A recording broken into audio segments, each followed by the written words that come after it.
These reports don't do a lot of good on our shelf, but in the hands of Minnesotans, we think they can find some great solutions. State Auditor Julie Blaha released her annual report on asset forfeitures, a law that allows police to seize cash, vehicles, and property they believe is being used for a crime, even before a person is convicted of that crime.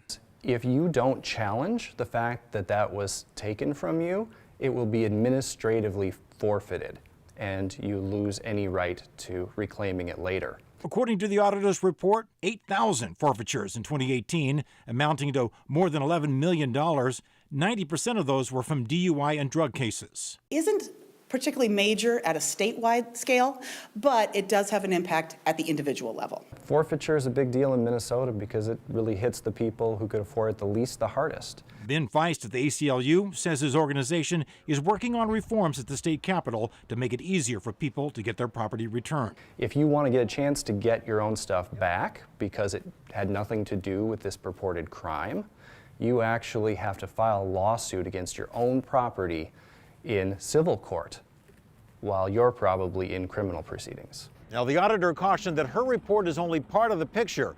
It covers state and local law enforcement. It doesn't cover federal agencies and the property and cash that they seize.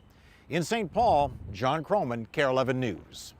Of the $11 million worth of property taken last year by Minnesota law enforcement, $1 million went back to the original owners and $2 million went to banks that had liens on the property.